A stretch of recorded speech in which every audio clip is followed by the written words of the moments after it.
today we got a special treat. We have Ivan Batinich with us from Dragon House Promotions. He is the middleweight champion.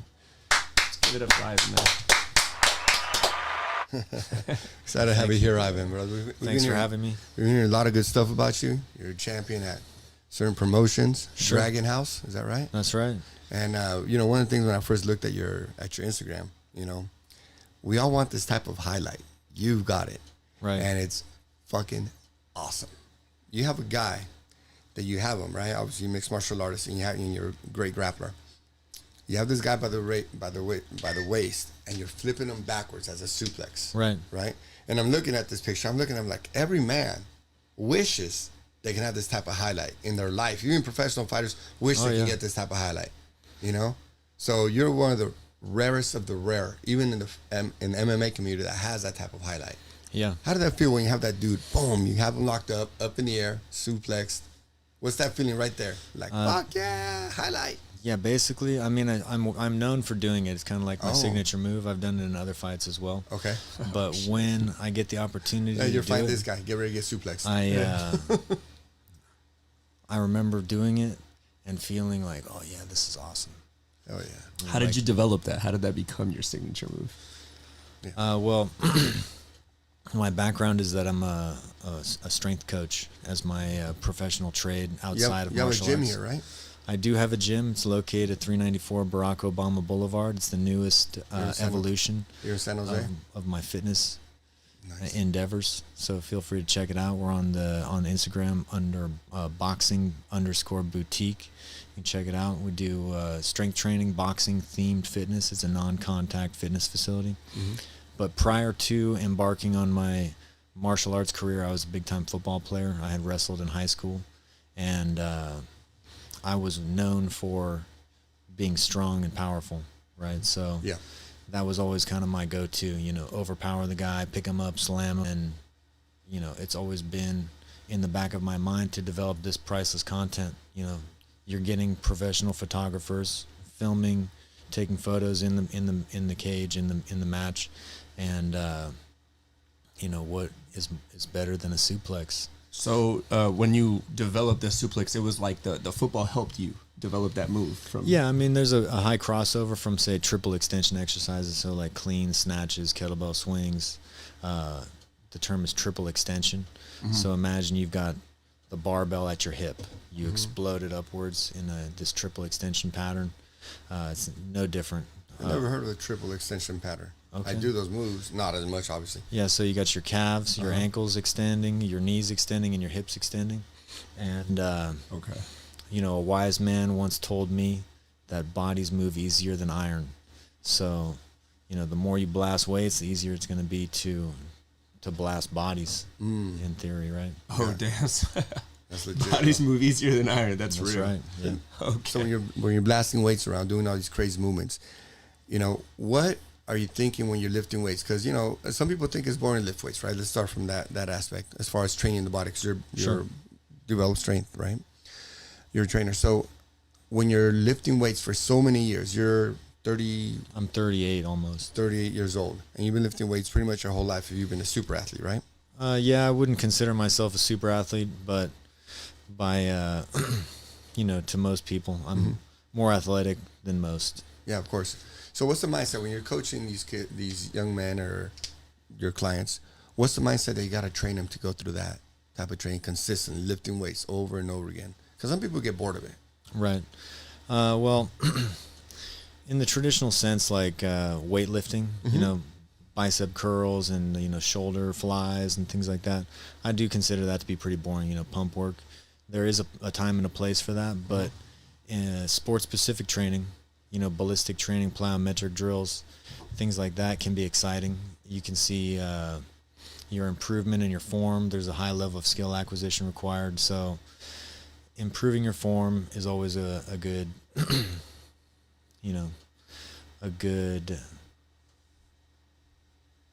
It's just a basics to be able to move the right way and athletically, right? So you as a professional trainer, strength developer, do you still go to seminars? Do you still have coaches that coach you and help you out also? Or is it kind of like you're already a master and you kind of don't need it? How does that work? When I was young, I used to perceive myself more of a master than what I currently perceive myself. Why? I think I had a lot of ego. Uh-huh. It was really based on, how much weight you could lift at any given time. So getting away from the weightlifting and moving more into, say, ergonomic movements. Again, I don't know what that is, bro. Yeah, so movements that are going to improve your posture, improve your movement, make you a more efficient, mover is what I've kind of evolved into. So it's practical movements. Yeah. Practical application of movement patterns. So I'm really into now strengthening your natural gait pattern. Okay. So your gait would be your walking mechanics. Okay. Improving your running mechanics, make you more efficient at transferring energy from the floor into propelling yourself forward. So how did you go from football to fighting? I mean, it's not too dissimilar. Right. But, obviously you decided to dedicate yourself to fighting. Right. So how did that happen? Well, I was first exposed to martial arts and kickboxing fighting when I was a kid, right? Mm-hmm. So my stepfather, he took me to the old Strike Force fights at the Civic Center. I was there. I was there with you, bro. Right. So I had the opportunity to watch like Javier Mendez and Francis Farley when I was a young boy. And then as I got older, I would go to the Blockbuster Video, and I'd see the UFC down in the bottom shelf. And so when I was in middle school, I was like, oh, wow, this stuff's cool. I'm going to rent a video. Yeah. So that was my first exposure to, say, full contact fighting. I watched, Dan Severn, Don Fry, Tank Abbott, all these legendary originals. Yeah. That UFC, was like you're UFC talking about 1. like the second wave of like because of 1, 2, 3. You kind of remember only like Gracie, Shamrock, Patrick Smith came in after, right? Mm-hmm. So you're talking about that second wave of the UFC, these fighters, right? Yeah, I would say it's so long ago that I don't really remember like which UFC number it was. Yeah, the exact number we don't know, but I mean, if I was in my early 20s, you were probably about 12 to 13 years old. I was this wave. You're talking about Dan Severn, middle school, the Predator. Yeah, you were like, how was that for you watching that? Because I got it. I was in a basic mixed martial. I'm not in basic kung fu, all this stuff. There was no mixed martial arts clubs when I was getting raised, right? So even in my 20s, what I trained was jiu-jitsu, and then they incorporated it. It was a big thing because then they incorporated Muay Thai. Right. So at that time, I was like, oh shit, I get two arts. I thought in my mind, I was like, I thought you can only train one because you're cheating on the other one because it's loyalty, right? And martial arts, honor and loyalty to your art. So when one came in, I was like, oh shit, I can train a different one? Okay. Right. That's kind of cool, Yeah. So, I was into Pop Warner football. Yeah. So I was like in 6th grade, got into contact athletics with Pop Warner football. And then I intended to wrestle. I was on like some that kind of academic probation as a middle school kid, but I got into wrestling in 7th grade, and then I remember being exposed to Frank Shamrock. Okay. Frank Shamrock had a school in the area over at Hillsdale and I want to say Ross. Right near, wasn't it near AKA also? Yeah, same strip mall, basically. Yeah. Okay. But yeah, Frank trained with Javier. San Jose's a big hotbed. Yeah. So I would go and see. I went to the very first Strike Force fights over at the SAP Center. There's lots of well-known people, through wrestling. You'd come across, Daniel Pooter. I don't know if you guys remember him. He had a younger brother who was like a year older than me. He'd like show up to the CCS championships, this and that. Okay. But, I was into football. Yeah. But I wrestled all through high school. So I wrestled, 7th grade all the way into my senior year. I ended up taking second in the section. So I was like the best or second best wrestler in the area. Oh. But it wasn't my main thing. I liked football better. So when you transferred from football to fighting, how old were you, by the way, when you decided to do that? When you decided to get into fighting full time? Well, I was a personal trainer, strength coach. Okay. In my early 20s, I went to school. I was going to be a personal trainer for my career. That was my thought processing. I'm going to be a personal trainer. I ended up actually tearing my hamstring my freshman year of college. Okay. I was playing football over a foothill, and then I pulled my hamstring real bad or strained it, whatever, and dropped out all my classes, decided I'm going to be a trainer. Okay. So then I got into training. I was a NSCA CPT. What is that? National Strength and Conditioning Association Okay. certified personal trainer. Okay. So that was my first exposure to personal training. And then I found out about, sport specific training through the NSCA. So I got more into, cleans and snatches, Olympic weightlifting, things like that. I was then recruited by West Valley College to play football from Foothill. So Okay. then I kind of put the personal training on the back How do burner. they know about you? I'm like a well-known athlete in the area. I was Okay. all CCS competitor in wrestling and football. Okay. I played football over at Los Gatos High School, which is locally well known as a high school football powerhouse. Correct. And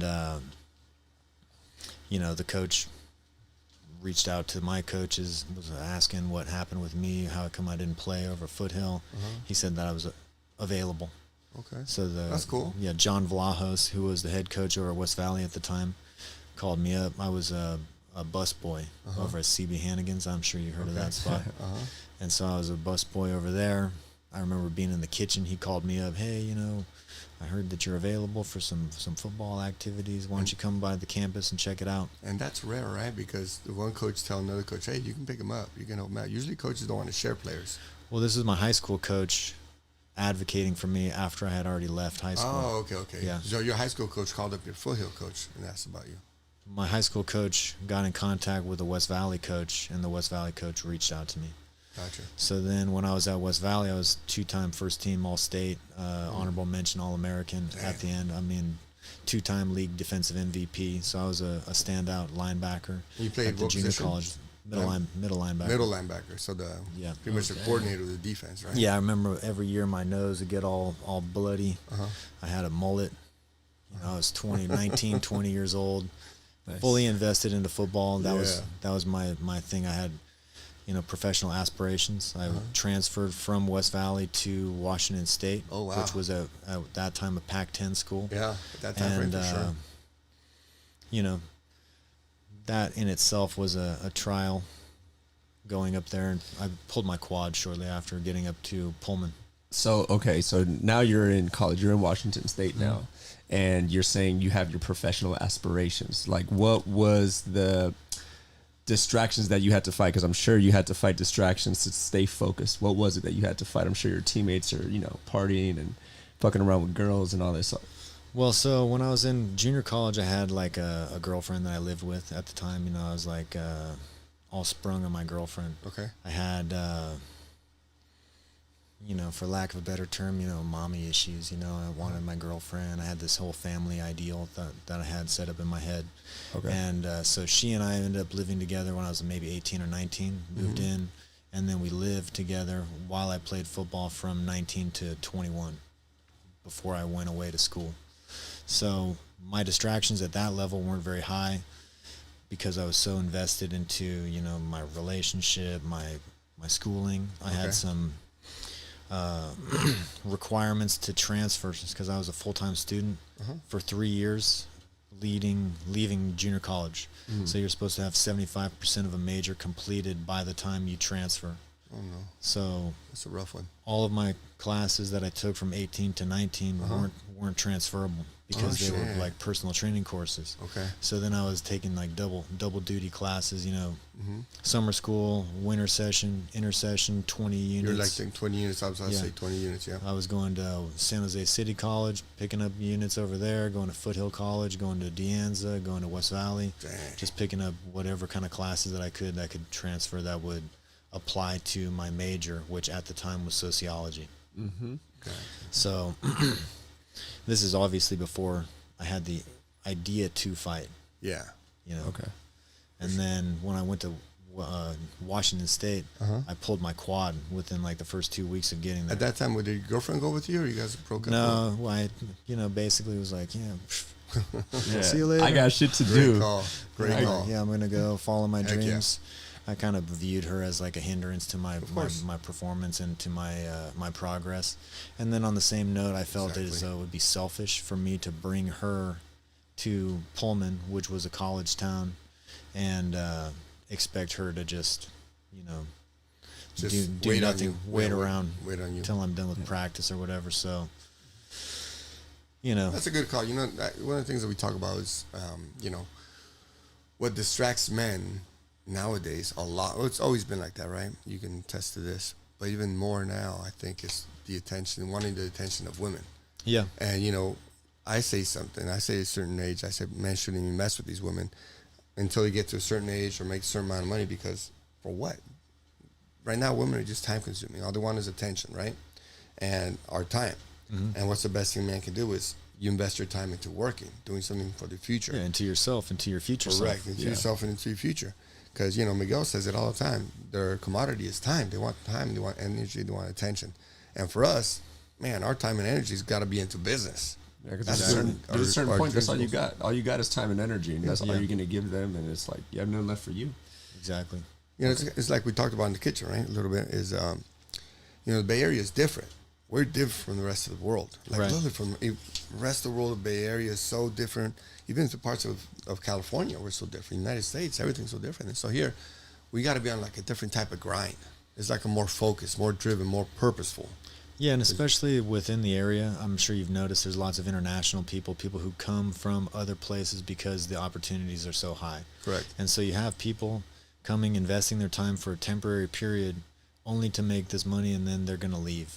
So when you're from the area, you're almost at a disadvantage because you're starting further back than a lot of these people who are coming in. Hungry. Yeah, they're They're just hungry. coming in They have hungry. the perception, you know, this is a world destination. People are coming from all over the world to live in an apartment with 8 to 10 other dudes, you know.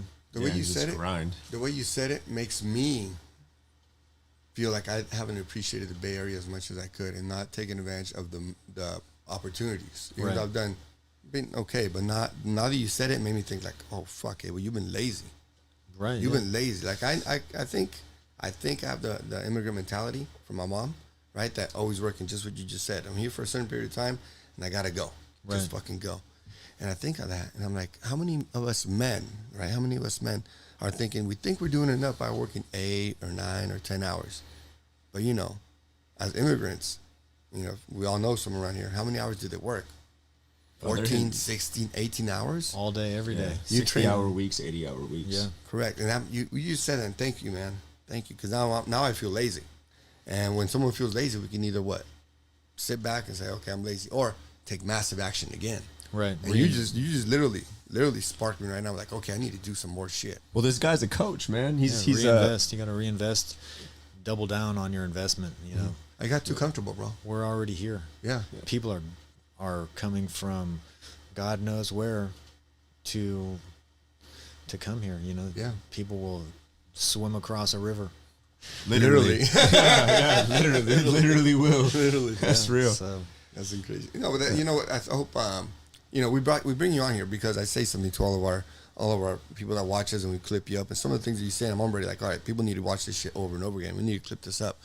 But you know what I think of mixed martial arts of true athletes, especially like yourself, that have won titles, and literally make money off of this. It's just, to me, I'm processing like, man, this is so awesome that we have you here, right? Because you might not think you're a superhuman, but to me, you're a superhuman. And I know you're humble, and as mixed martial artists, we want to be humble. But to me, I like interviewing you guys because the mindset that you have is really the mindset that a lot of our watchers, young men, need to adapt and learn and go with whatever you're saying. Right. Like you said something right now, and I literally felt like a bitch. I was like, fuck you at work. But you're not working like you used to work. right. You know? I used to work when I was at the sheriff's department. I used to work 118 hours a week. Mm-hmm. Like just 16, 18 hour days. You know, we were short staffed, so they'd sign off, cool, work more hours. I was always breaking the hours of what we were supposed to do. Mm-hmm. But to me, I was like, thinking back to that, I'm like, yeah, I did that. I don't have to do it anymore. And I hear you right now, I'm like, oh, fucking little bitch. I just call myself a little fucking bitch. I can go harder. Right. And I hope everyone listens to this stuff, including me and Miguel, you know, that we just work harder on this, you know, because what you said is so accurate. And you don't necessarily need to work harder. You need to work smarter, you know. I say both. Fuck it, I say work both. hard and smart. Yeah, I say both, bro. Because you can be, you know, breaking your back for, I mean, what's minimum wage? I don't know what minimum wage is. I don't know either. $18 an hour over here in Not San sure. Jose. Not But imagine you're working your breaking your back for $18 an hour for, say, 10-hour days, you're too exhausted to do anything else after. Yeah. If you can cultivate some kind of side hustle, some kind of side income, something that's more passive, when you talk about the passive, right? No matter what, we always got to work no matter what. Like I have real estate and it's passive income, but it's still work, bro.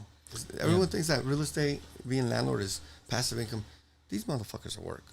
These tenants in and out, and then shit breaks, and then this happens. You got to evict this person, and this tenant got in a fight with this tenant, and now this guy's doing drugs. It's like, man, where are you guys coming from? Damn. Yeah, motherfucker, I got fucking chaos right now. Yeah. I got some guy I don't even know. Just fucking, what do you call it when they just sit in your property? Oh, they're squatting. Squatters. I got a fucking squatter there. I got some squatters. And all of a sudden, he's like, I'm your tenant. I'm like, who the fuck are you?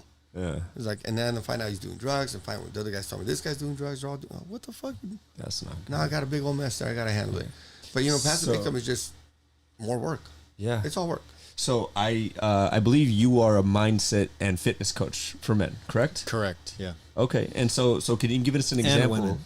Men and women. Men and women. Yeah. Oh, damn. Okay. Everybody.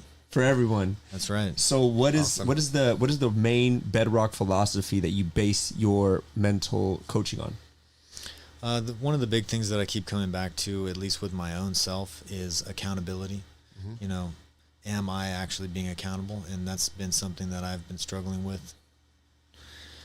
And consistently, say, reanalyzing my path. Am I being accountable to my future self? Am I respecting the person that I want to be in the future? I have these things like, be the person you admire.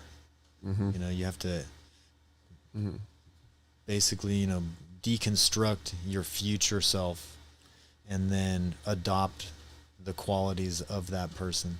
So Joe Rogan has this saying, right? Act as if this was a movie, right? And you're the hero of your movie. That you remind me of a lot of shit that I used to think of. Pedro, we didn't even put the clock on, Pedro. So he talks about be the hero that you want to be, and you're just saying be in accountability. And I'm like, you keep bringing some stuff up, and I'm like, man, maybe I'm just a little more open right now. Right. You're like, okay, you're saying shit, and while you're talking, I'm like, I'm fucking up on this. I'm slipping on this. I'm not doing this right. I'm like, okay, I need to get better here. And what do you think about that when you're saying, okay, accountability? What type of vision should every person, man or woman, have for themselves? Well, I can't say what every person should have, but I can kind of, look at the people who are around me and then think of the things that I don't want to be. Correct. And so I think what Jordan Peterson said, like, if you can figure out what you don't want to be, then it'll be easier to figure out what you do want to be. Mm-hmm. And so, at one point in my life, I was, fucking up, not being accountable to my future self. I was closing doors. What age was this when you were? When I was 21. You were 21. Yeah. So say Is that when you went up to Washington? I came back from Washington on my 22nd birthday. Okay. I drove 16 hours from Pullman to San Jose on December 7th. Nice drive. 2009. Mm-hmm. Drove 16 hours, right? Mm-hmm. All straight through. You strike me as someone who is very self-analytical, and I feel like you've been like that your whole life. Would that be correct? I would say I've been kind of isolated for not necessarily any other reason that I have chosen to be. I mentioned to you guys, I grew up around the corner, so my parents were divorced. I would share 50-50 custody. My parents had 50-50 custody of me. Mm-hmm. How was that for you? I would spend some time in San Jose away from my peers. I was going to school in Los Gatos. Okay. So, weekends at dad's house or dinner nights, or I'm not sure if you're familiar with, this custody issues. Yeah, I got one. That's how I was. I was 50-50 with my dad and my mom. Same. Yeah. And so I would spend time over at my dad's house, and the way that their life was, or his life was much different than what things were like at my mother's house. And so I would basically be in school and then on the weekends disappear, not spend any time with any of my friends or anything like that. And, when I was 14, he died. So then that became another source of me becoming more analytical of not only his actions, but of my own actions, and also more, what I would say, isolated in my own thoughts. again, because my peers didn't have anything that I could relate to. You know, I was at one point, you know, a boy, and then I'm not sure if you've heard when people say, you know, you can't fully become a man until your father dies. Correct. Yeah. And then at that point on, you're more of like your own leader. You're making your own decisions for yourself. So at 14, this was my reality. You know, no more father, no more, you know, couldn't be a daddy's boy, go work for my dad, da da da da. And I had this feeling of being like left out, Okay. but also having the feeling that it's now on me. Like my decisions and my actions moving forward are going to affect my life. I don't have this fallback. What was his name, if you don't mind me asking? His name was Peter. Peter Batinich. And so when you were like that, when that happened, right, with your pops, and you're thinking back, this is all on me. At Right. age 14, what is that feeling? You know, Is it empowering or scary or just like go time? when I was 14, right, I was devastated, Okay. you know, at the loss of my father. Of course. And then I would say that I gravitated towards other men that I wanted to emulate. So I was fortunate enough to have, you know, coaches or sometimes like my friends' older brothers or my friends' fathers who I could, Okay. you know, emulate. So I chose certain qualities of other men to emulate. For better or for worse, you know, there's other things that I adopted that weren't that positive. You had mentioned like in middle school that your father was a big reason why you were exposed to fighting. Yeah, my stepfather. Oh, your stepfather. Okay. Yeah. Okay. So you had more time. So you had more time with him after that, right? Did he try to take you into the gyms or just stick to wrestling and football? Well, it's an interesting situation because, say, within martial arts, there's lots of people who are gravitated towards it. You know, they're inclined to go watch or be supporters of it. So my stepfather was a real estate broker, or is a real estate broker, and he had a well-known business in the area. It's called South Bay Mortgage. Okay. And his partner, this guy who's actually a director of enforcement for CSAC, his name's Clay Braswell. Okay. And they used to sponsor fights. So South Bay Mortgage used to sponsor fights. And they had a bunch of these guys. If I was going to name drop, we got like Gary Owens, Javier Mendez. You know, there's lots of kickboxers processing loans, working in real estate at the time. So that's how I became exposed to the kickboxing. Wow. So they were sponsoring the fights. So when I was a kid, that's how I got exposed to the martial arts. To the martial arts. That's badass. Now, which coach did you choose to get close to at that time? So if you were around a bunch of coaches or fighters, what were the few fighters that you really got close to? Oh, when I was 14, Yeah. I got I was really into football. Well, initially I was into wrestling, Okay. right? More so because I'm not exactly sure why, but we had this coach, a legendary coach over at Los Gatos High School. His name was Butch Catalico. He had like a 36-0 winning streak, unbeaten record. Okay. So we had a bunch of big name guys that passed through Los Gatos as I was coming up. So Jared Allen, he played with the Vikings. Okay. We had this other cat, Trent Edwards, who was a quarterback for Stanford with the Bills. And I really wanted the approval of this coach.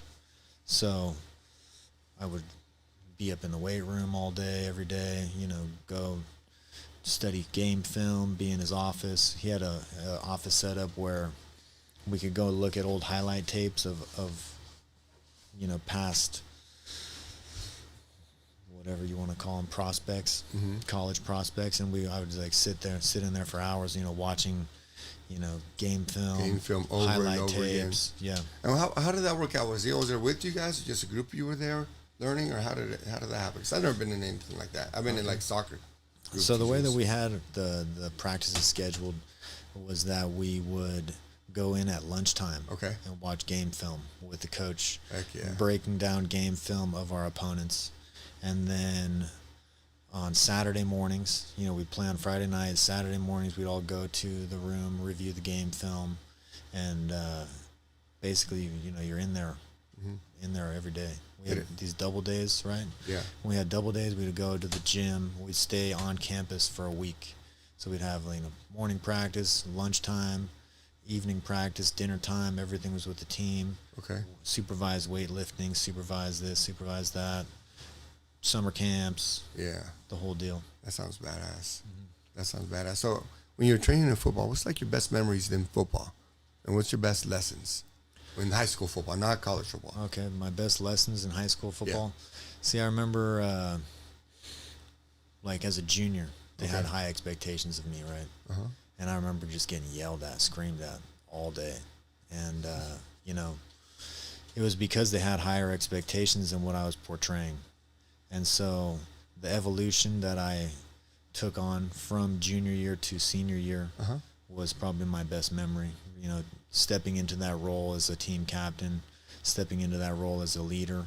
I started both ways. I was like the fullback, you know, blocking running back for who was my buddy. His name's Danny Bates, right? He scored like 33 touchdowns. Oosh. He rushed for over 3,000 yards, and I was like his main blocker. In one season? In one season, yeah. Damn. In one season. So he was the Mercury News Offensive Player of the Year. Wow. You know, Mercury News Player of the Year. Where did he go to school at? Los Gatos. After? Oh, afterwards, we went to Foothill together. Okay. He averaged 10 yards a carry his freshman year, and then he transferred with me back over to West Valley. He ended up breaking his ankle or got mono. Oh, damn. So mono? Yeah. He was kissing too many people. Right? But I ran into him pretty recently. He's got a family and this and that. Yeah. That's good. So with your family, right? Now that we're talking about family, how do you make that work with your such a busy schedule as far as fighting, training, your business, right? Your wife, your kids. Basically, I would say that we prioritize, you know, our children, my wife and I. Okay. I'm benefited by the schedule that I have adopted. So, personal training or fitness is generally before work or after work. So, I'll get up, you know, at the crack of dawn, before the sun comes out. Especially with fitness, you got to be more consistent than the sun, right? Might be raining one day, but it doesn't matter. You still got to show up, train your clients. The sun's not even out. You're in there training clients. Yeah. So I'm fortunate in that it's before they wake up, before my children wake up, and then oftentimes I'll spend my day with them, and then go back to do a double day session. You know, train people in the evening. When I'm fighting, for example, the schedule the schedule for AK is 9:30 or 9 a.m. to about 11. Yeah. So that can create some conflict, but we homeschool the children. And then my wife's schedule, she's you know, well-known local massage therapist. Okay. So she does her work. Her schedule is very consistent, but she starts at noon, and she'll go noon to like 5 or like 3 p.m. to 8 p.m. So generally, because we homeschool the kids, it's she or me with our children. Correct. There's no homeschool, or excuse me, there's no public school, you know, no vaccines. You don't want that bullshit. Okay. I don't blame you. That's I was gonna ask. So our type of dude. What prompted you to go the homeschool route, and have you homeschooled them the whole time? Yeah. So my son is 7, almost 8. He'll be 8 in October. He's never been to school. You know, he's been to some homeschooling pods. Like we socialized them. They just went to wrestling. We put them into sports. Like he did Little League and soccer, soccer. So we do socialize them, but we don't do the school thing, you know. I mean, and what was the reason for that? I mean, there's a bunch of different reasons, but basically, you know, my perception of, you know, normal people is like, you know, they're not that good at anything that they do, and I don't necessarily want them around my kids. You don't want to bring the level of your kids normies. Yeah, so NPCs. I think they're below normal. Right? NPCs. That's what we say, NPCs. Right. I think they're not even normal people. They're below normal. If you talk about like the history of mankind and how humans used to act the whole time, think about just 20, 30 years ago. Tell us to put a fucking mask on. Go fuck yourself. Right. Now everyone put your mask on. They're gonna tell us to put a mask on. We better start buying. I forget who I was talking to the other day. And I was with my mom. I gave my mom a ride, so when we picked up one of her friends, I don't want to see her name. Now I remember who it was. And she got in the car. She goes, "Did you hear? We're about to put the mask back on." And I was like, "Bitch, you're saying this just to piss me off, girl." You're gonna put the mask back. And I was like, "I'm not putting on no fucking diaper on my face." And what's crazy too is it's not just like public school, but also like I feel like at now, not always, but like the universities, like I've met so many people in the past 3 years, I want to say, that for them, everything is, you know, whatever it is, vaccine, Ukraine, everything has to be, you know, gay or trans. Right. And it's like, and they back it up with like, well, you know, this person is, trust the science or whatever they say. Right. And it's like, What science? This is weird. Like without question, you know? Without question. Why do you think that happens with people like that? You know, I'm not exactly sure why people do what they do, and I have kind of stopped giving it thought, but, you know, I see all sorts of things that kind of make my head go sideways, and then, and as opposed to creating like conflict in these types of situations, I just exempt myself. Just mind your own business. Yeah, just kind of mind my own business, go, like, oh, everyone's over there, I'm going to go stand over here. It's all good. I got a quick question. So because you think this way, right? And here in the Bay Area, it's not very common, right? Or if they do think that way, they just keep it to themselves. They don't say anything because they have to censor themselves. They have to comply. Because everyone else, like this is the train of thought and this is what's normal. Everything is, again, like the trans thing, the Ukraine thing, like there's just certain narratives that you have to go with and you have to support, or else people just look at you like you're the worst person in the world. Right. So how did you find, like you mentioned you had a homeschooling pod that you were able to use to socialize your kids. Right. How did you find people that were like-minded with you here in this area? I would say it was just kind of by accident. Huh. You know, pretty much by accident. Yeah. Okay. So there's a few things locally that are pretty interesting. There's this Middlebrook Gardens over on Race Street and Alameda, in between Alameda and San Carlos. Middlebrook Gardens. Middlebrook Gardens. It's a California native plant garden. Okay. So there's lots of people who are involved there. You know, again, I don't get into politics with people generally speaking, but they have the same perceptions and same viewpoints on food, nutrition, sustainability, etc. That's awesome. Everyone's just planting their gardens there, right? Or how does that well, work? What is that? It's pretty interesting because this lady who runs it, her name's Allery Middlebrook. Okay. So she is a plant expert. So she has found a way to create a sustainable garden utilizing California native plants. So everything in the garden allegedly is edible. And so there's a way to plant and regenerate the soil crops through these planting all practices. year round or what? Yeah, because these plants are native to California. Dang. So there's like this little homeschool pod that we engage in over there. There's been a few things that we've tried, and you know, again, like if my head goes sideways, you know, my lady knows something's up, and she's like, oh, what's he going to talk about this time? Yeah. But generally speaking, you know, we try to find some middle ground on some things, and then again, you know, what are the battles that I'm going to be picking? You know, like pick and choose your battles. Yeah, I mean, like let's say there's a person. Okay. You know, a person. You know, they them type of person. Yeah. Right. And then, you know, I kind of like, oh, what's this person? Yeah, you know? yeah. And I'll think in my head, you know, okay, well, something's not quite right. But then I think about the engagement that they may or may not have with my kids, and then I think about, well, can my kids even tell the difference? You know, what do they notice? So, you know, for me, these aren't necessarily people I want to be spending my time with, but what is the impact that they're going to have on my kids? I mean, if I make it a big deal, it might have a greater impact on my kids than if I just pretend that I don't notice anything. That's actually really smart. And just let them be part of the background. Yeah, just don't even. Yeah. Just part of the show. That's part of the show. Yeah. You know, my kid is in the school system. I hate it, bro. I hate it. For a while, my son's mom was sending him over with like rainbow jackets and pink shirts and all that shit. Right, yeah. Everything they come over, I'd shred it up and rip it up. And I started telling them, hey, blue and red, this is what we are. Boys, I've always been dressing in blue or red, solid colors. And then he goes, yeah, okay. And started coming over, like, hey, do they dress you up with these colors? And no, those are not boy colors. They try, Poppy, but I don't do it no more. I don't let them put on those colors on me anymore.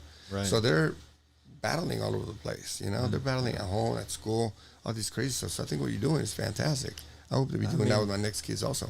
People kind of say, or people think I might be paranoid, But Isn't parenting paranoid? If you're not paranoid a little bit with your kids, aren't you doing it right? Only the paranoid survive, though. Correct. yeah, You know?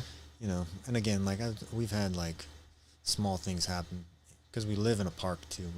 We're not in the park, but we live close to a park. Okay. So then there will be people around, and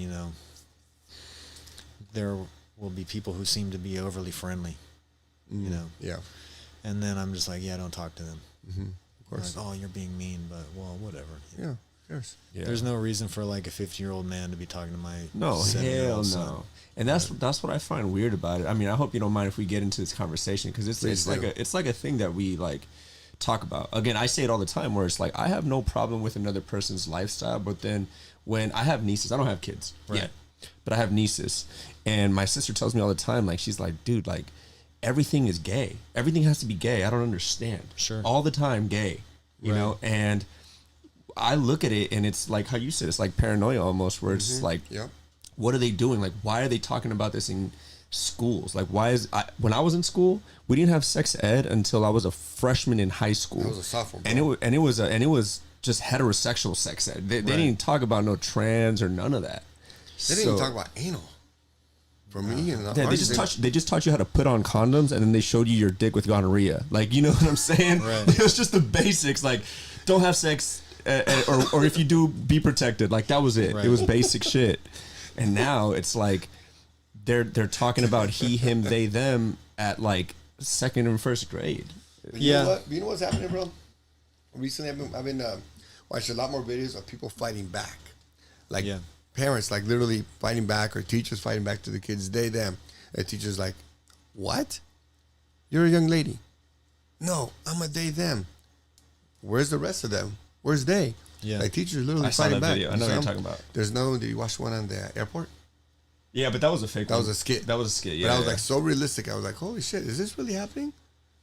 But the people are starting to fight back. Look, the pendulum's about to swing, bro. I've been saying it.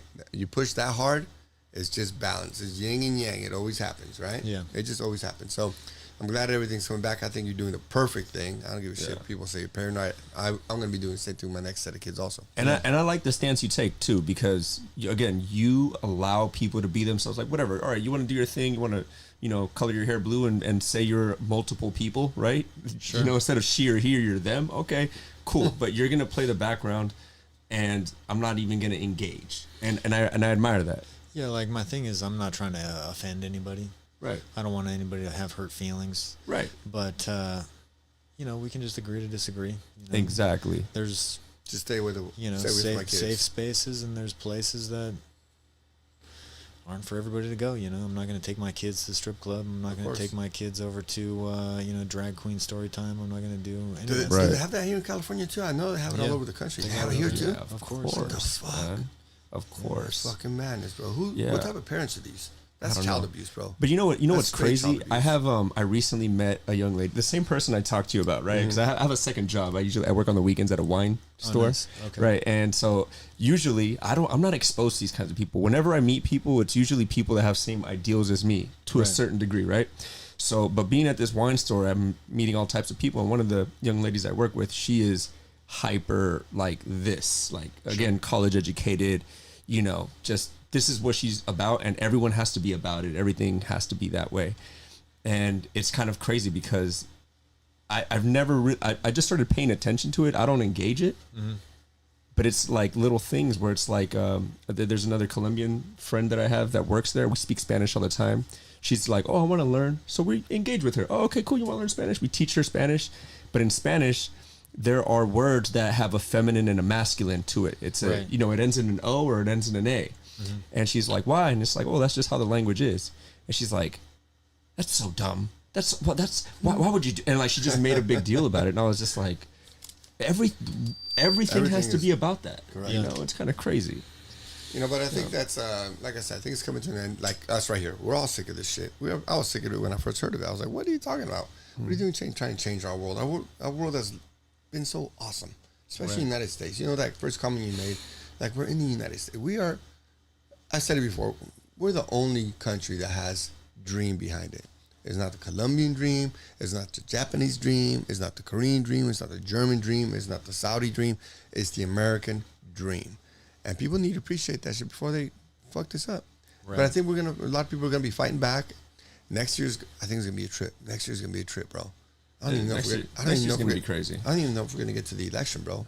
Well, it's gonna be chaos. It's gonna be chaos. Yeah, It's gonna be chaos, bro. Interesting. Interesting. But back to you, man. So you are the middleweight champion over at Dragon House Promotions. So Right. what was that like preparing for that match, for that tell me event, about that. and getting there and becoming a champion?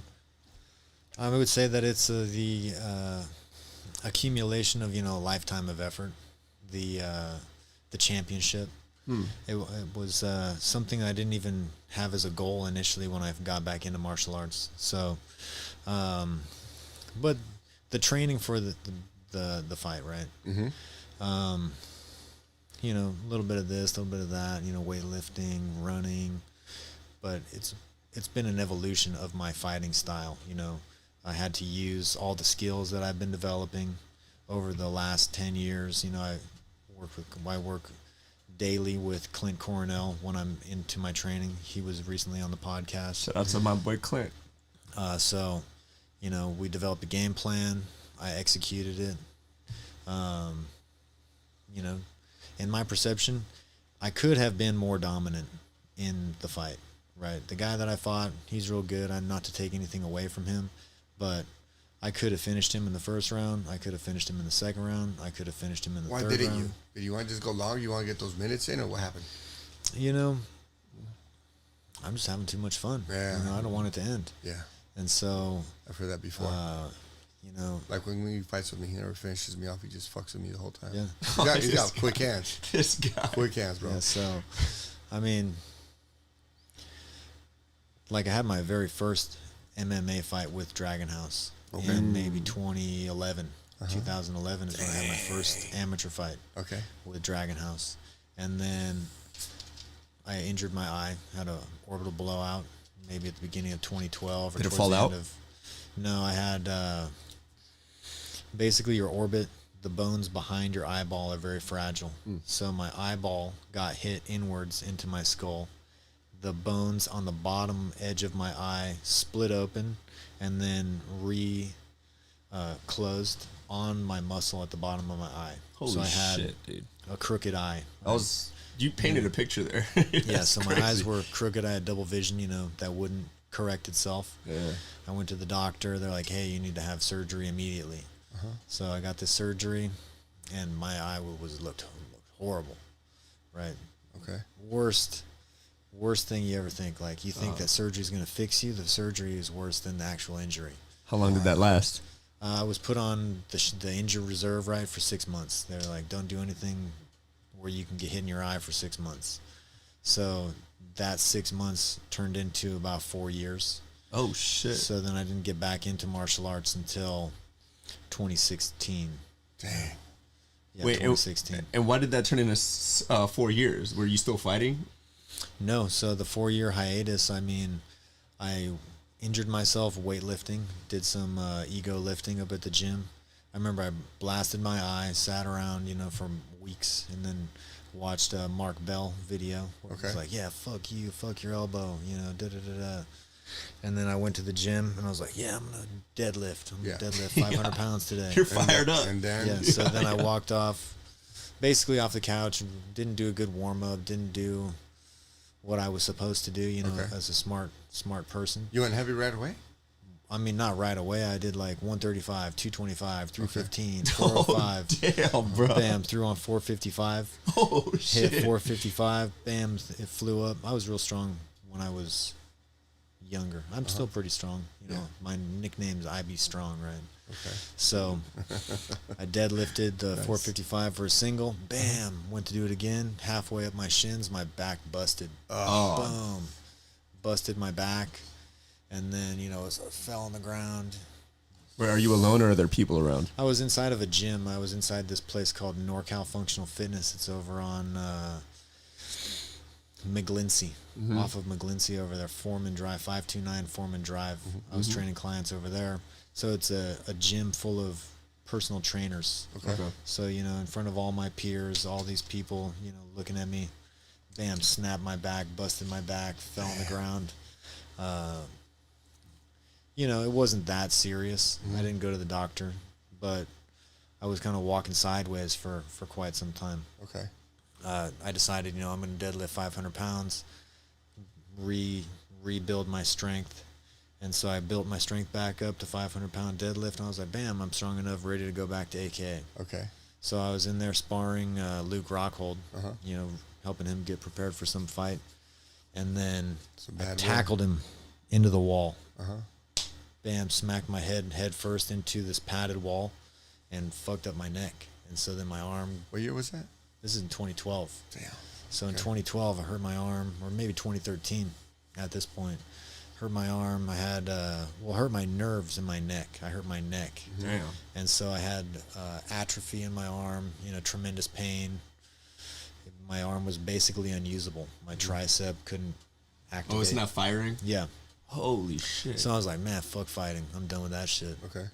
And then I just opened this gym in maybe July 2014. Okay. 4,400 square foot strength and conditioning facility. So we catered to strongman athletes, power lifters, Olympic weightlifters, and then I was like the sports specific coach expert.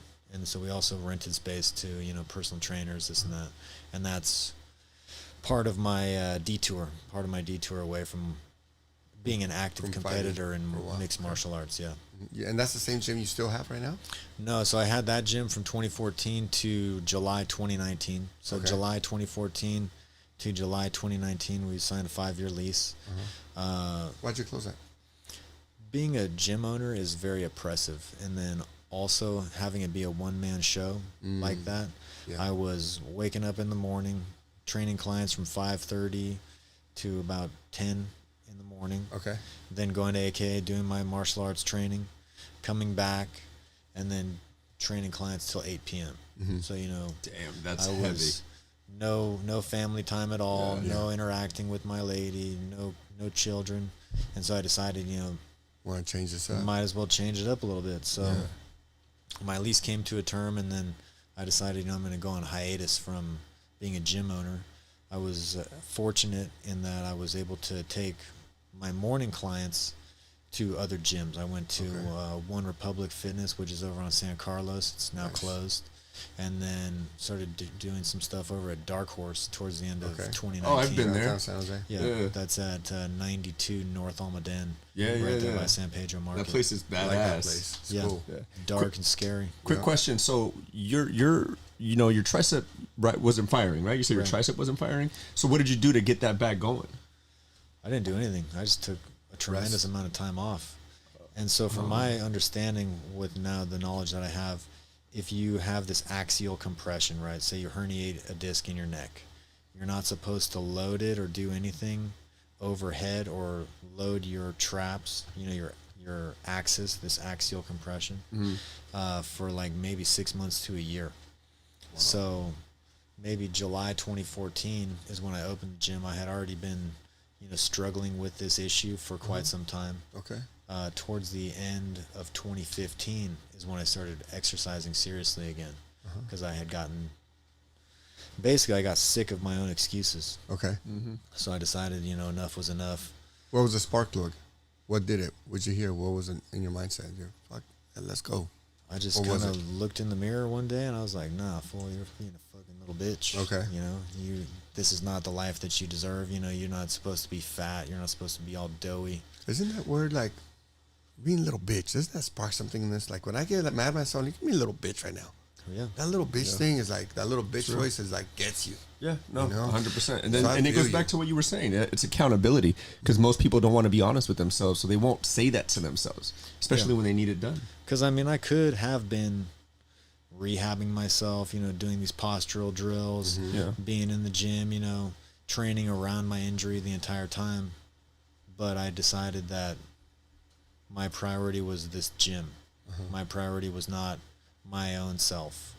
And so when you go back to like prioritizing your health, everything just starts to operate on such a higher level.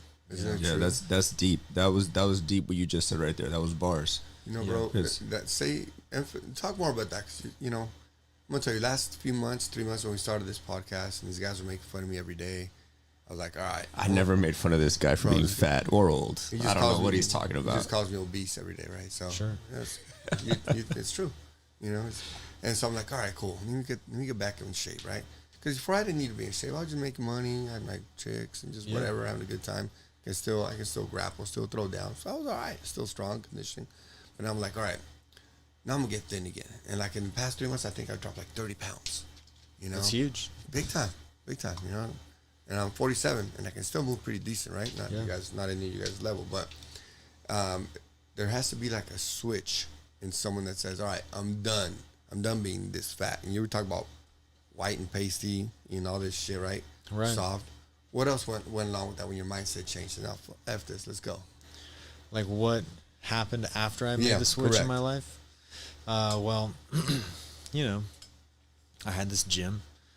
It was basically unused during the day, so I was able to, you know, go in there and deal with all my emotional distress. You know, I took it all out on the weights, man. I was in there, you know. Basically, it was just like, you know, the fortress of solitude. I went in there and was like confronting all my demons, you know, in there blasting the weights.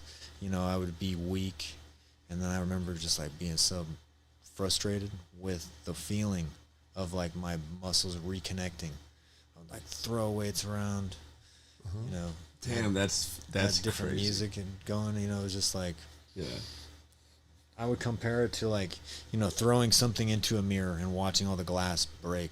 You know, I was breaking out of this mold I had created for myself. Yeah. Was it like a little pity party that you had for yourself, or what was it? That's what I was in. Yeah. I was in a pity party. I was using my self-limiting beliefs to hold me back.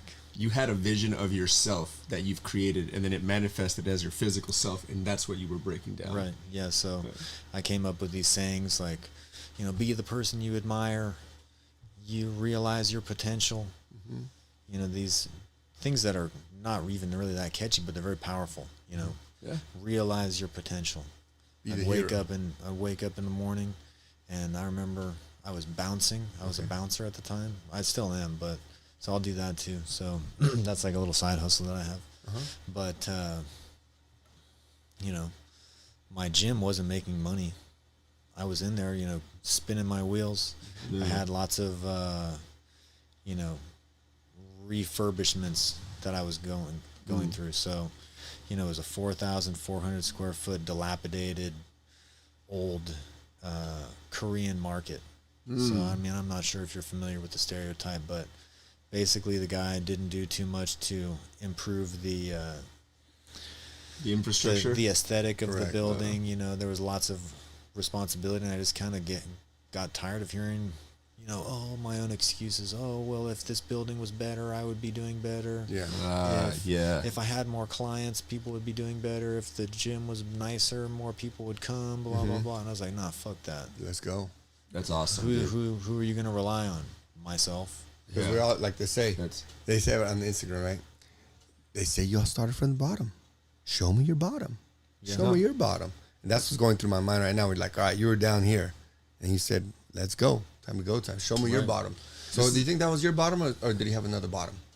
I think I've touched the bottom many, many times. Me too. I was just going to say that. So you seem to have had many valleys and peaks in your life. Like many, up and down, up and down, up and down. And it seems to be sort of a pattern. But do you ever feel, because of that, because, again, we were speaking how now you're doing not just physical coaching, but mental coaching for men and women. Do you feel that all of those things kind of gave you a purpose to be doing what you're doing now, to like give this wisdom to other people? Yeah. I mean, when I think of my journey and my path, you know, I think of how I wasn't optimizing myself. Like my nutrition wasn't always the best. I've engaged in, you know, self-limiting and self-destructive behaviors that have put me back, you know, what I would consider years in where I shouldn't be. You know? Like if I think about myself objectively, I'm a white guy, I'm good looking, you know, relatively tall, from Los Gatos. Yeah, you have everything, bro. I have a family who loves well, me. You think wise. You have morals. What's the issue? What's the deal? Yeah. Oh, well, I'm not being accountable. Yeah. There have been times in my life where I've let my own perception of myself overcome what I really am. You know, like your own perception of yourself overcome who you are. Is there, so again, like I mentioned before, I see you're very self-analytical, but also being self-analytical, I'm assuming you seeked out, like you knew something was wrong, so you were seeking out answers. Were there books or podcasts or speakers or individuals that really had helped that fire get lighted up in you? Yeah. I mean, I wouldn't necessarily, like, nothing necessarily comes to mind, but, you know, like I don't have any books that I review Want to borrow some? or think about. I mean, like now, you know, who's trending is like David Goggins. Oh, David dude, Goggins hardest man alive is trending. So I really relate to some of the stuff that he says. You know, Jocko is now popular. Jocko's crazy. Some of the things Andrew Tate says, I know that he's not, you know, I like him. the guy, but This guy I loves like that him. guy. I like him. And Only men like him. you know, even I like him. He's cool. Honestly, You love him though. I do. I enjoy his fighting. you know, Fantastic. changing the music that I was listening to helped a lot too. Yeah. No, that's Surrounding myself with other people that were business owners and especially I would say getting back into martial arts really had a huge impact on changing my mindset, you know, because I remember not being in martial arts, but having this kind of affiliation still with other martial artists. In what way? So people would come to me for strength training Okay. on the weekends or during the week. I have trained professional martial artists for at least a decade.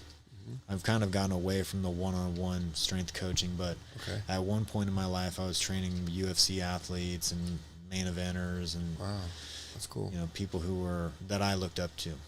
That's crazy because I see. I'm sorry to cut you off, but I know, like, I see that on Instagram and all these sites, there's people doing life coaching of all sorts, and I'm always skeptical of it, right? Because it's like I've lived. I'm relatively young, but I've lived a full enough life where I look at people and I'm like, have you gone through enough to really give advice? But when I hear your story, the ups, the downs, and it's like this, right? Like it's up and down, but it's trending up over time. Right. So I see that, and it's like you are uniquely qualified. And now I see why you do men and women, because you are uniquely qualified to give advice and help people reset. And like you said, you know, the perception they have of themselves, because that's where it starts, right? Yeah. I mean, you know, I'm sure that you've had people in your life that you perceived as friends, but they would enable your negative behavior. Oh yeah. Everyone I grew up with, all of them. I used to be a criminal by trade. Yeah, there you go. Like I did illegal shit for a living for like 10 years. That was, the people around me did not help. Right. And so, you know, basically, like, if you can, because I was thinking about it just the other day. It's like, who do I interact with on a friendly level? Like, if I was going to have a barbecue, who am I going to invite over? Yeah. Nobody. I'm not inviting anybody over. Dang. Who would I call if I was having, you know, a crisis? I better go see a priest or something. I need to go get a therapist or something. Talk to Jesus, boy. I don't know. You know? I don't have any friends anymore. But, you know. Yeah. No, but I'm sure that's also a big reason why you have made your family the center of your life, the centerpiece of your life. You have all these things going on. Right. And it, you know, within your own self-development, because even though you're doing personal training, you still have your own self-development that it never ends, right? Because you're either regressing or progressing.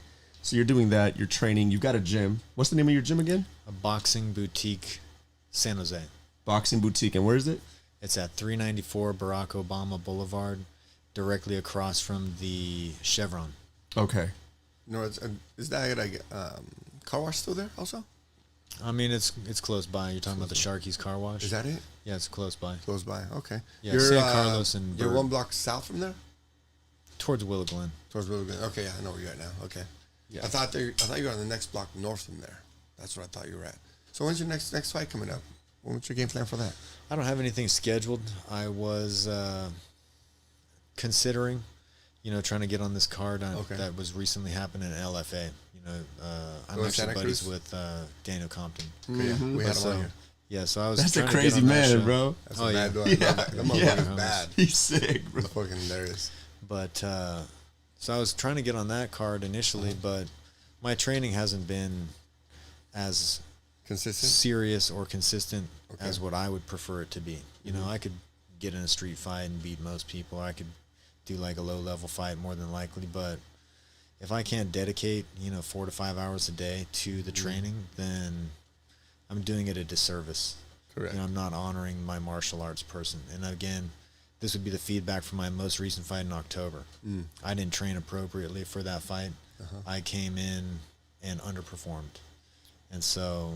And why'd you take that fight? Talk about that. Why did you take that fight if you knew you were going to... Did you know coming into it you weren't completely prepared? I didn't care. You didn't care? Yeah, I was in a different type of mindset. What type of mindset were you in?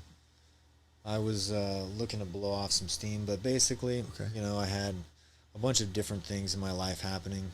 I had just injured my neck in June. I won this title in May, or defended the title in May. I was set to main event the Uriah Faber's A1 combat out in Stockton against this cat, Buddy Randall, who's on like a 5 or 6 fight win streak. I was going to beat him. Of course. But, I injured my neck. And interestingly enough, Luke Rockhold's kind of like the curse of Ivan Batinich. He and this other guy were wrestling. We had a freak accident. They flopped on my head, herniated a disc in my neck in July of 2022. And then I didn't train at all. I had, tremendous pain. I remember I went to Idaho for the 4th of July. Was up there. My neck was throbbing. My arm was throbbing. I had this tremendous pain. With no relief in sight. It's just there. No, and then my arm started feeling better, and I was like, fuck it, I'm going to go. Face your fears, live your dreams. Yeah. And I was presented with this opportunity to fight this guy. His name's Torres Finney. He's undefeated. And again, like, if you lose to an undefeated guy, that's okay. It's not that bad to lose to someone who's never been beaten. So I took the fight on short notice. That's just a law in fighting? That's just in my perception. He's a highly touted prospect. We had a featured fight. It was on Jorge Masvidal's Icon Fights. Another UFC Fight Pass card. It was my first opportunity to fight on UFC Fight Pass. We went to Georgia. I took Clint Coronel and Daniel Compton with me. Nice. And one of the best in the game. I went to hit that home run, and then unfortunately I struck out 3 times. At the beginning of each round, I went for the home run, missed, bam, got put on. I didn't get put on my back necessarily, but I got wrestled and then pinned against the cage. Everybody booed. Boring ass fight. Boring ass fight. Everybody if you watch the fight, I don't get hurt. The guy didn't want to strike with me. He didn't want to engage on the feet. He didn't ground and pound nothing. He was just holding you down. No, he didn't really ground and pound me. Didn't do much. We got in a hand fight. I got pinned up against the cage. I remember. Who's this one? Mayhem Miller. Do you remember that guy? Yeah, of course. Mayhem Miller fought Jake Shields on the Affliction show way back. Yeah. And Jake Shields held him up against the cage. Boring. And everybody booed. Yeah. And I mean, I did lose. So. But it was, maybe he lost more because no one was fucking excited about him. You know what Dana does? Dana doesn't like these fucking, I like wrestlers, right? But you got to be able to put a motherfucker out. Yeah. He doesn't like people to just hold. It's kind of like a Mayweather way of fighting, no? Like it's just like a tactical way to get the points and just win the match. Correct. When boxing and Mayweather is different, right? Because you know what you're going to get out of Mayweather. Out of MMA, you got to get people to explode on each other. You got to get dirty. Or else who wants to watch that shit? Right. As much as I admire wrestling, I like that shit, jiu-jitsu, I don't want to see just 2 people holding each other down. Yeah. I appreciate the talent. When we're in there, me and you would grapple, we'd probably be doing matched up pretty fairly because I like to grapple, right? You'd wear me out. But at first we'd be okay, and we'd enjoy it because we like the grappling. Yeah. But as far as me watching the shit in a real, whooping motherfuckers event, I'd be like, come on, motherfuckers. Yeah, what are you doing? Yeah, do this shit in the gym, and I'll appreciate it. But out here, I'm expecting an ass whooping. So when someone grapples like that, even like I said, Dana White's like, nah, I'm not doing it. Yeah. Right. Like Kobe Covington. Kobe Covington, one of the best fighters around. But he was just wrestling motherfuckers, and Dana White was like, cut him. Yeah. It got to be exciting. So, So do you for think, better or for worse, but it kind of just got some of the stagnation out. I mean, I hadn't fought since. did it feel good even to lose? I mean, not It the felt loss, but it the felt action. good to be there. There It you go. felt good That's to what I be wanted there. to say. It I felt didn't mean good to to change up my life a little bit. You know. Did it get shakes out of you to start doing more stuff again? What did that result happen after you went into battle after that fight? What happened right when I got back? I got right back into training. I was Okay. right back into training. I did some follow-up stuff related to my neck issue that I had. Okay. I was diagnosed with having degenerated discs Ooh. in my neck. The doctor that I talked to over at Valley Medical over here, they're like, if your symptoms didn't go away, we would have done a dual disc replacement on your neck. With the C1, C2. Yeah, or C7, If the C6. symptoms didn't Okay. go away, Yeah, so say if you get like, bam, crazy whiplash or something like that, and you have pain and numbness and atrophy in your arm Okay. that doesn't subside, and this had been, say June to November, okay. where I had the follow-up. I had gotten an MRI maybe in, 2022, correct? this is in 2022, yeah. Okay. So I got this MRI maybe in June, July, August or September. I got Okay. the MRI, did some follow-up with the specialist in November, and they said, oh my God, you're going to have this dual disc replacement. I'm not a proponent of surgery. I don't Yeah. really want to have this happen, to my avatar. This is supposed to be with me and carry me until I'm an old man. Have you thought about the stem cell thing? There's that place in Tijuana. Yeah, I heard about that. Yeah. I haven't done much research or anything about A it, lot of people are loving it. but I have seen some other specialists. So I saw another spine specialist. He said that the MRI that I got was too old to give me an accurate assessment of my neck. Okay. And then I saw another specialist, and they said the curvature and muscularity and things related to my neck, they would feel confident in me getting back in the cage. Oh, wow. So since that point, since having that meeting, I've been looking to realign my lifestyle so that I can get back into training. Nice. When you plan on doing that type of treatment? And when you, ideally in an ideal world, when do you want to be back in the cage? In the most ideal world, Yeah. what month is it? We're in talking about September. September. Damn, already. I mean, if I could realign things, I'd be looking for something in November. I would like to Wow. defend the title that I have Yeah. over here in Dragon House. Okay. Get at least one more, and then So you're talking about this November? if things line up appropriately, like I am in shape. Fast. Okay. I am strong. I have been training. My prerequisites that I set for myself, I can do them. Okay. Like I don't know if you're familiar with like a Turkish get-up. Yeah. Yeah, so I'll be like, okay, Turkish get-up, 32 kilos, 10 times each side. Damn. That's pretty strong. Strong.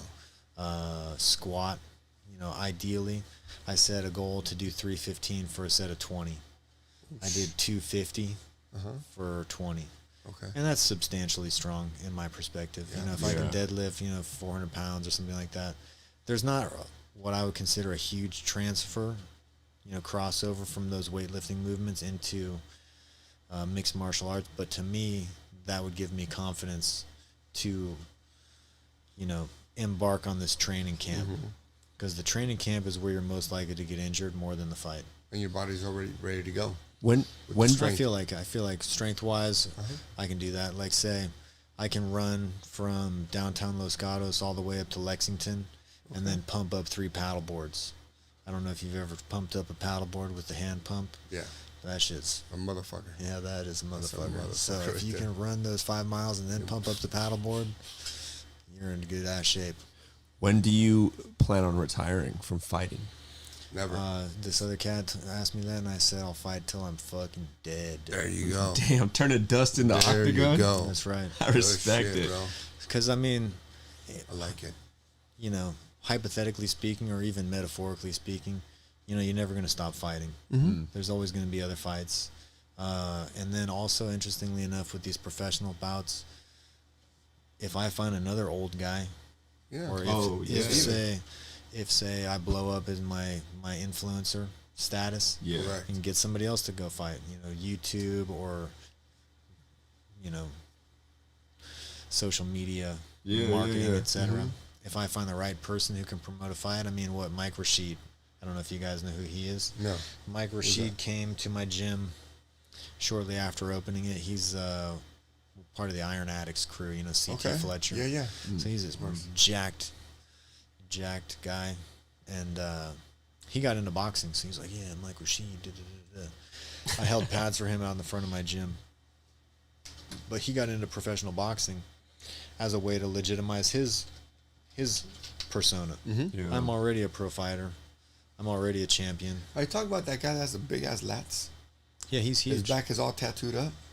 Probably, yeah. He just does pull-ups like him. Mike King Rashid. Is that, man? If you Google him, he's famous. Okay. Yeah, in the influencer. Was he the guy that was talking about getting in the fight with Tito Ortiz in the ring? I don't think That so. same guy? No, okay. Yeah, probably not. They were going back and forth with Tito. Okay. Yeah, so, well, that's badass, bro. I like that shit. How many more influencers do you think you have around you that can grow together? Like, you have that guy from CT. Oh, like, people do you have well, around he's not, he and I aren't affiliated. Uh-huh. He just happened to come by the gym at one point. Oh, but that's cool. That's free promo. Yeah. So he did it. This is years and years ago. But when I think about these people, you know, what's separating them from me? Not much. Not much, bro. Just, you know, you have to be proactive in your own success. Correct. You got to be posting every day. You've got to get yourself out there. You've got to get the content. You got to get the clips with the subtitles, you know, get a few gold bars, drop them. Just put that work in. It's like anything else, what's up, man. It's just like anything else. Get the right amount of engagement, you know, get people to, you know, offend a few people here and there. Yeah. Yeah. It's always fun to offend. Earlier this week, I got called homophobic on Twitter. I didn't even. You are. Yeah, no, I'm not. I'm genuinely not. Well, homophobic literally means scared of gay people. That's what a phobia is. But there was this video because I do style consultations, right? It's like guys that, you know, are hearing people have a bunch of money, but they just walk around, they don't look like it. Right. I'll help them, right? And so there was a video on Twitter, and it was just like this dude that was overdoing it, like just his whole way of doing it. It was very feminine, and I just replied. I was like, "Hey, fellas, like I have a free style guide." Yeah. I was like, "Hey, fellas, you know, you can look good without being gay about it." And I just pointed it down. I linked the style guide, and people liked it. And then some dude with like 80,000 followers was like, "You don't have to be homophobic and this, that, and that." I was like, dude, what did I say that is homophobic? Like, what did I say that is homophobic? And then he just said, "Don't play coy. You know what you did. I'm no longer talking to you." So just basically shut down, because I literally was going to have a conversation about it. Yeah. Shut down the conversation.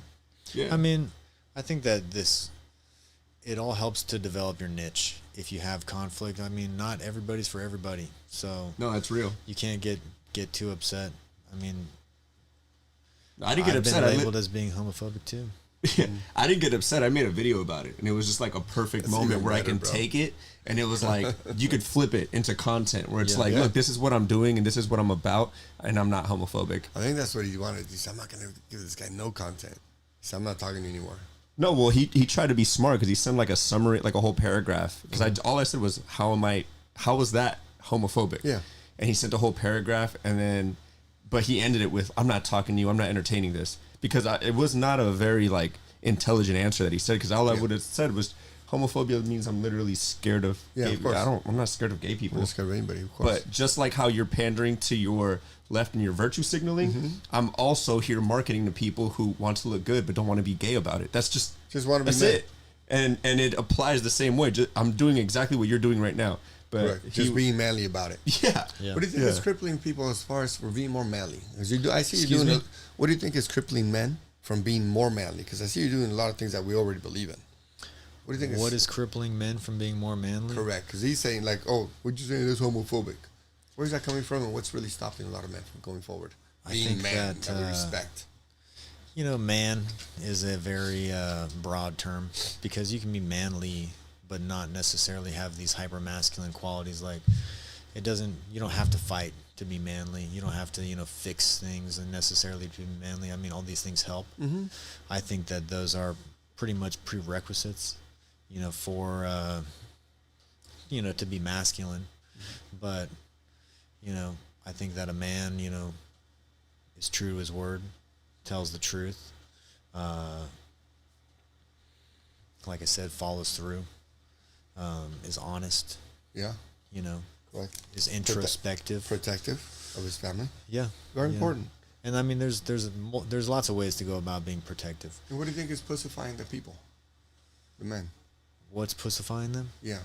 I think that society in general has made immediate gratification, really easy to come by.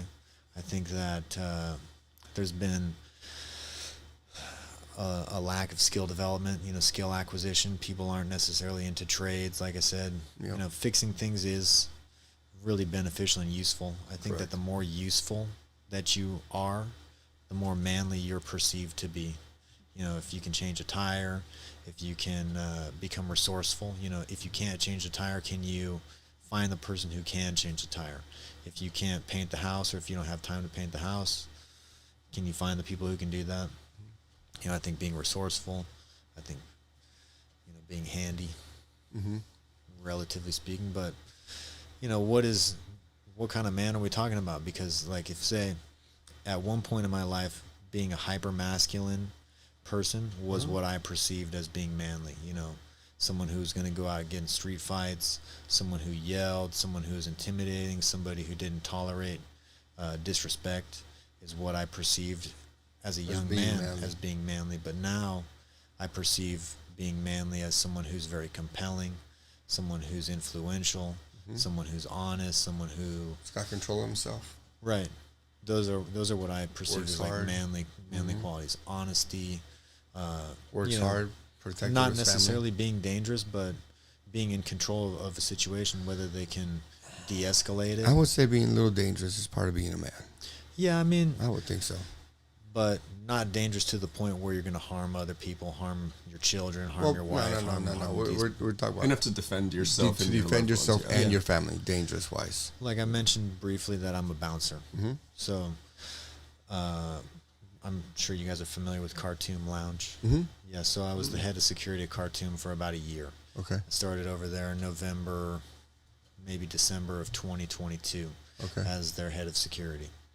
And that was after a long hiatus from nightclub security. I've worked in downtown San Jose in like Studio 8 and some of these bigger nightclubs. And even my own style has changed over the years. What I thought was powerful has evolved into something that's able to de-escalate. I don't want to be attacking the patrons. I don't want anybody to give us a negative Yelp review. If we can de-escalate a situation and get people happy and make sure that they leave with feeling like they received 5-star service, that's more optimal to me than grabbing somebody and dragging them outside by their head or whatever. Correct. I mean, I can do that if I choose to, of course, but what is better for the business, what's better for me, what's better for the clientele. Well, that's also with maturity of a man, right? We're talking about what is it to be a man. I think maturity of a man, being able to understand that, being able to modify your actions, adapt and overcome quick. Like what you're doing is adapting and overcoming quick. Right. Being able to recognize the situation, saying, how can I get better? Right. And that's one of the things I think men are forgetting to do, to just think, and how can we be better every day, every moment? Can I get better? Can I do better? Can I do better? Yeah. And, you talk about a few things this evening, which I really appreciate, bro. But that's one thing right there, being able to modify quick. And I get it. But, and with that, I'm like, can we modify, learn a little bit quicker as men? That's one of the talents I think that men are missing. Being able to learn from the situation, adapt, and change our ways quick. Because what we talk about is, we're in the Bay Area. Everything's changing quick. And the quicker we change, modify, and adapt, and take action, the more profitable and happier we're going to be. To me, life is not really about happiness. To me, it's about being in peace and being productive. If we have some joy and fun in there with our boys, sure, awesome. Yeah, for me, life is about being respectable. Am I exuding the qualities of a person that I respect? Like you said, complacency. Complacency is a curse. Yeah. Stagnation is the enemy of progress. If you can't improve yourself and improve the standing of others around you, that's what I would consider to be feminine. Yeah. Waiting for somebody else to change your circumstance. I agree. That's powerful. Pedro, can you throw on some clips? Let me get his opinion on some of these fighter clips. These are all for our fighter here. All right, let's check it out. Turn that volume up, Pedro, por favor.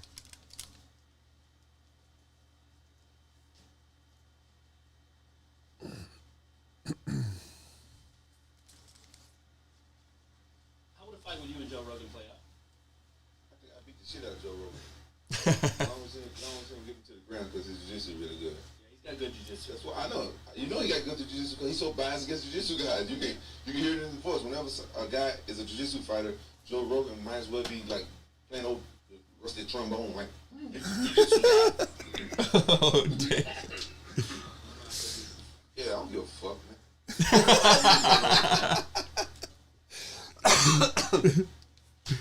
That's funny. What is it about old Rampage talking about jiu-jitsu players like that? Well, so Rampage is one of my favorites. Me and, too, bro.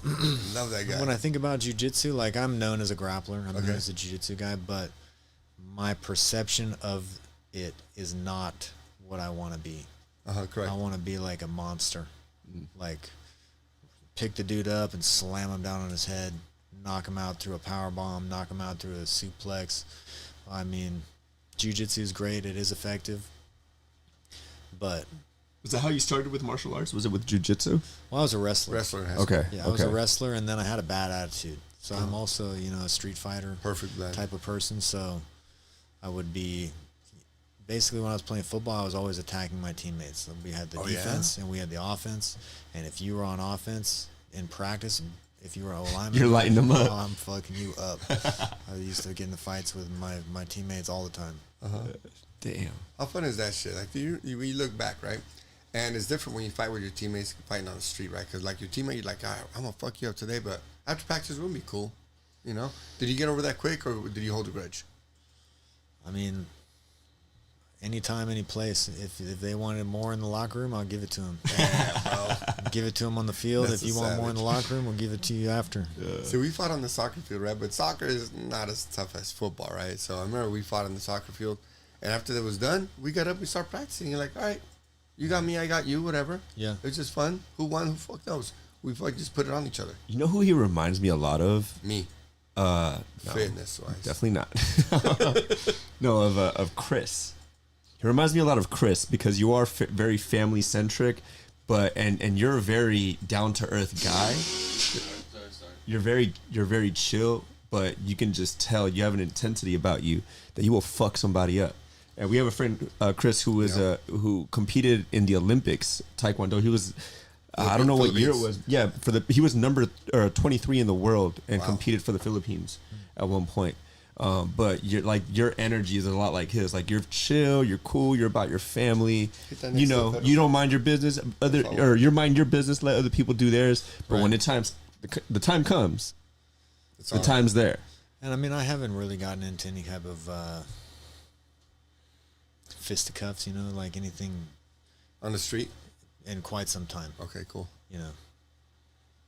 No. Well, But I mean, that's not to say that I haven't wanted to. Like, I mean, sometimes the smallest, little, stupidest thing will kind of set me off, and I'll get like, my head goes sideways. Yeah, me too. Me too. And I'm just like, there's cameras here. Right. Yeah, but See, I was a cop when there wasn't any cameras, bro. Dude, it was something different. Like something so different. Oh yeah, tell us more. I can't. don't say, I'll don't tell say. you. It's an ex-cop and an ex-criminal. That's pretty crazy, right? That's our podcast right there, bro.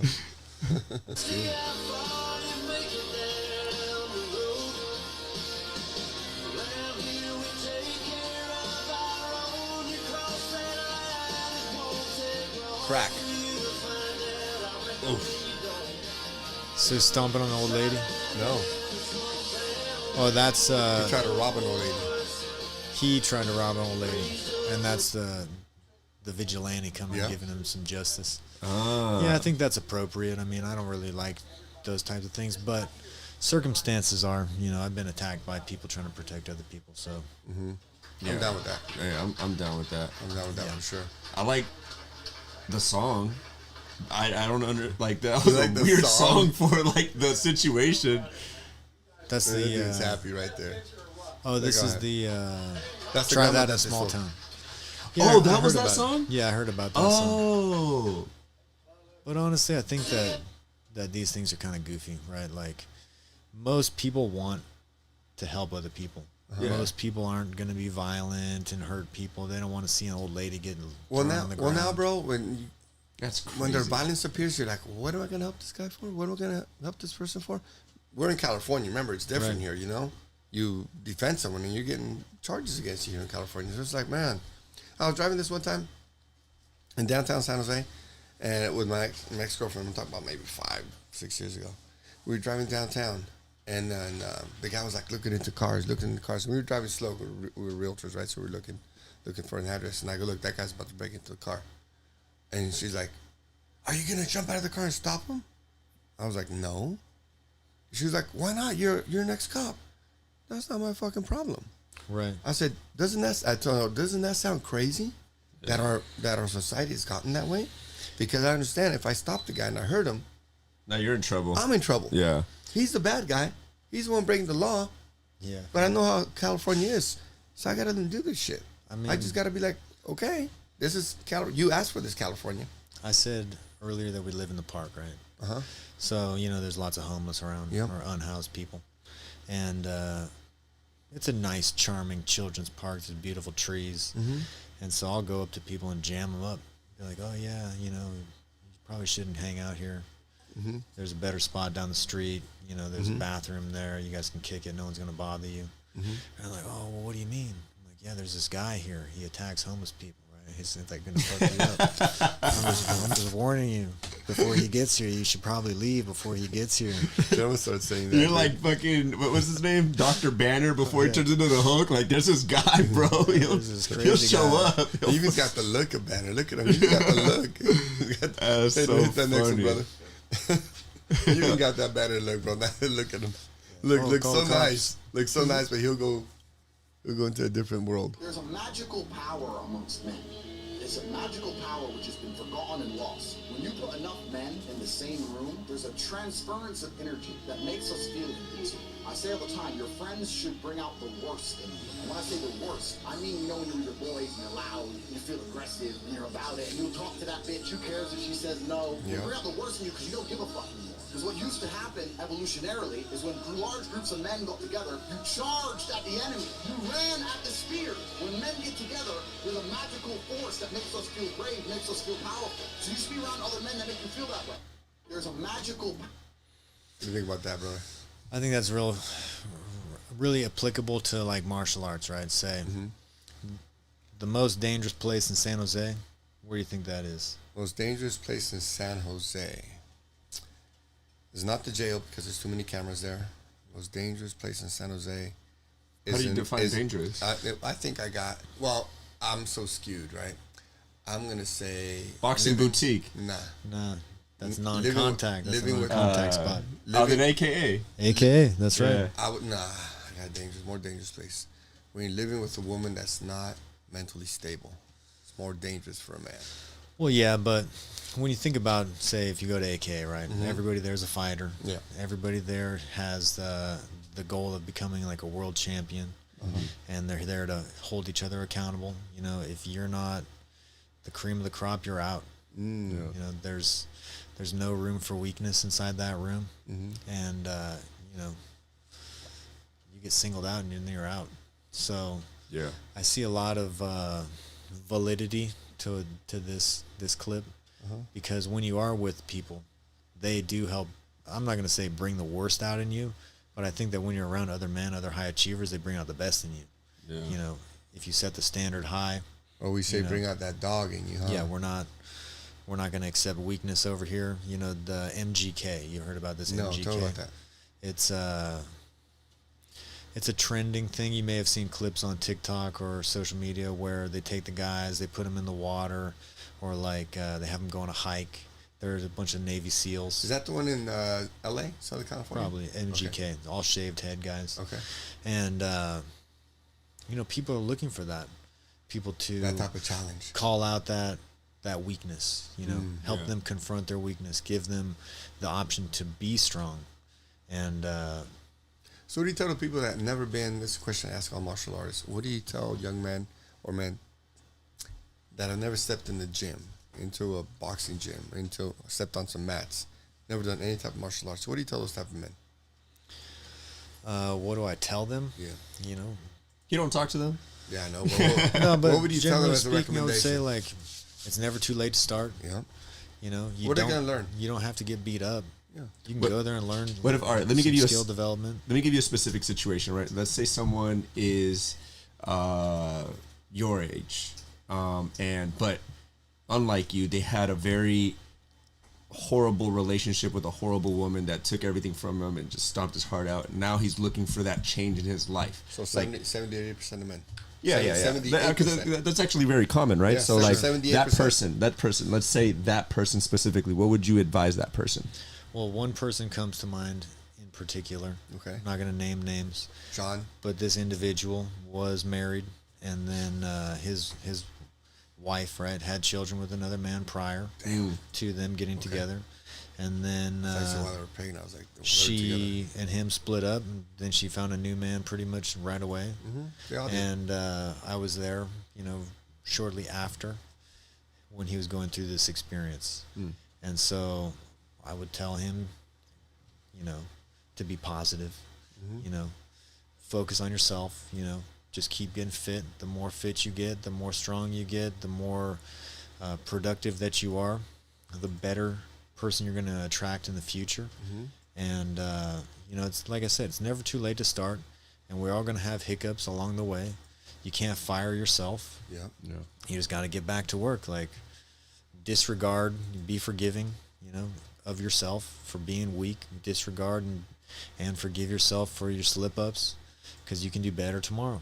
Well, and also, you know, that famous word that we say, stop being a little bitch. Yeah. Right? Like, you said some shit today that it flipped my mind back to what it used to be. I'm like, all right, I'm going to just grind harder.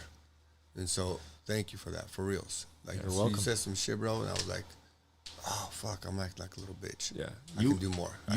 You are a true philosopher. So like back in the day, right? Back in, you know, the Roman, the Greek days, like in those days, the warrior days, a person became a philosopher because they had to go through multiple levels of life. They had to one, become a warrior. Then after, if they survive war, they become a scholar. Then after that, they become, they actually go through becoming something in the government. Right. And then after that, if they go through all that, they become a philosopher because they've gone through these stages and they understand the human condition. I feel like you've had a similar experience. Like you seem to have had all compressed. Yeah. Right? You've had many experiences and you've somehow managed to understand certain things. And it's really cool. Like I mentioned earlier, like there's not a lot of people that I'd say would be qualified to be like a life coach or a mental fitness coach. A fitness coach, yeah, but like adding that mental part of it I think is really tough. But you, I think, are uniquely qualified in the fact that, again, you've had so many ups and downs, but overall your trajectory is going up because you understand what it is. That's legit, and bro. you're Thank you. That's legit. Let me put a second on that because Miggy's right. The way we were watching you, if you like you said three things that I'm like, oh man, it's fucking right. Holy shit. For someone to fucking shock my brain the way you did tonight, it's fucking hard, bro. Cause look at this shit. I read these fucking books. I go to seminars. I've been going to seminars since my teenage 20s, and I'm like, holy shit, this motherfucker's fucking telling me some shit. If you were to clip up some of the shit that you say, some of what things that you say in like a, I don't know, serious manner, you get some fucking shitload more views, bro. Like a lot of people would fucking follow you more, a lot more. I'm telling you. That's the point. That's why we're here.